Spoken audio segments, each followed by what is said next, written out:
The Vorthak fleet materialized at the edge of the Kepler 442b system, with the confidence of predators who had never encountered true resistance.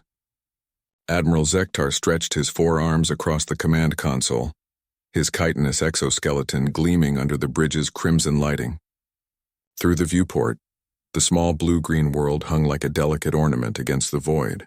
"Scans complete, Admiral," hissed his tactical officer. "Single settlement. Population approximately 50,000. Minimal orbital defenses detected." Zektar's mandibles clicked in satisfaction. The humans had been expanding for barely 2 centuries, establishing these pathetic frontier colonies with laughable defenses.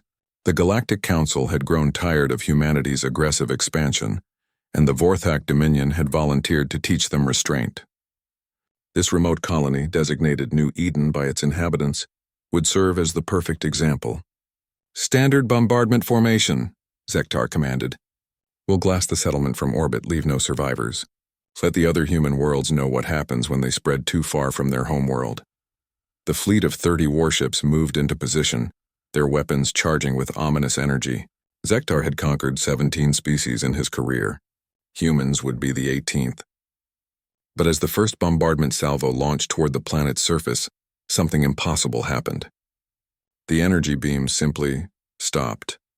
Not deflected, not absorbed. They ceased to exist 3 kilometers above the colony's main settlement. The space where the beams had been sparkled briefly with exotic particles before returning to normal vacuum. "What in the void?" Zektar began, but his words were cut short as New Eden's surface erupted with activity. What had appeared to be simple agricultural domes and mining facilities began unfolding like mechanical flowers. Structures that had seemed purely civilian revealed themselves as sophisticated weapons platforms. The colony's true nature became clear. This wasn't just a farming settlement, it was a fortress designed to look helpless. "Admiral!" The communications officer's voice cracked with panic. "We're receiving a transmission from the surface." The main screen flickered to life, revealing a human female in her 50s wearing a simple farming outfit. Her gray hair was pulled back in a practical ponytail, and soil still stained her hands. Behind her, what had moments ago appeared to be a greenhouse was now clearly visible as a massive weapon emplacement. "Greetings," the woman said with the casual tone of someone discussing weather. "I'm Sarah Chen, mayor of New Eden. I see you folks decided to visit without calling ahead." Zektar's translator struggled with the human's idiomatic expressions. "Surrender immediately! You are outgunned and—" "Oh, honey," Sarah interrupted, her voice carrying a grandmother's patient disappointment. "You really should have done your homework." The tactical display exploded with new contacts. Weapons platforms that had been invisible moments before came online across the planet's surface. But these weren't ordinary defensive systems. The energy signatures were off the charts. "Admiral," his science officer whispered, "those readings. They're showing quantum cascade weaponry, military-grade terraforming equipment repurposed for combat.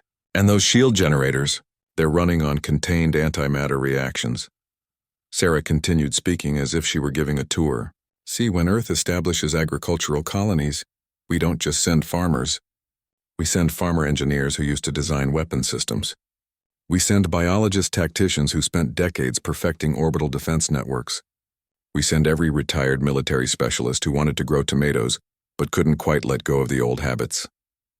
The first return volley launched from New Eden's surface. The Vorthak fleet's shields, designed to withstand conventional plasma bombardment, crumpled like paper against humanity's repurposed industrial equipment. 3 warships simply ceased to exist, their constituent atoms scattered to the solar winds.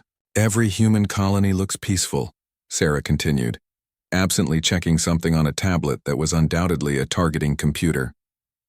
"We're gardeners and miners and teachers, but we're also the descendants of a species that turned agriculture into an art form, medicine into a science, and war into a mathematical equation." More weapons came online.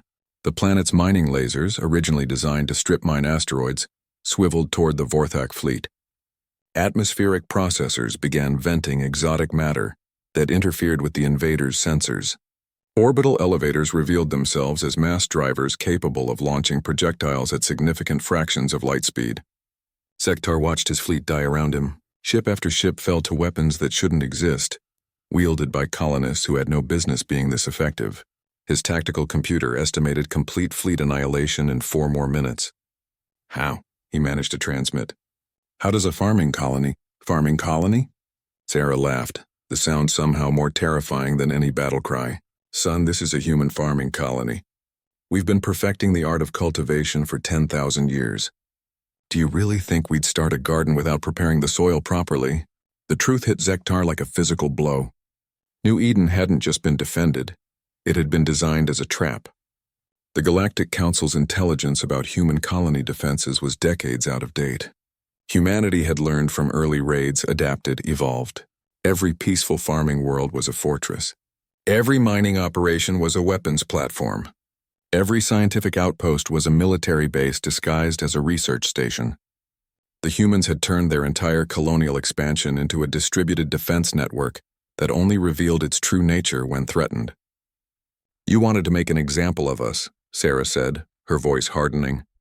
Instead, you've become the example. Every species in this galaxy is going to learn what happens when you threaten human civilians. The last of Zektar's escort ships vanished in a burst of contained fusion. His flagship's shields flickered and died. Through the viewport, he could see New Eden's surface bristling with enough firepower to level a moon. Please, he transmitted. We surrender. Oh, I'm sure you do, Sarah replied. But you see, we've got crops to tend and families to protect. We really don't have time to process prisoners of war right now. The final beam reached out from New Eden's surface, and Admiral Zektar had just enough time to understand that humanity's true strength had never been their technology or their weapons. It had been their absolute terrifying refusal to be victims. The Vorthak flagship joined the debris field that had once been a conquering fleet. Total elapsed time from first contact to complete annihilation, 7 minutes and 32 seconds. Sarah Chen wiped her hands on her apron and walked back toward her greenhouse. The tomatoes wouldn't harvest themselves, and there was always more work to be done on humanity's frontier.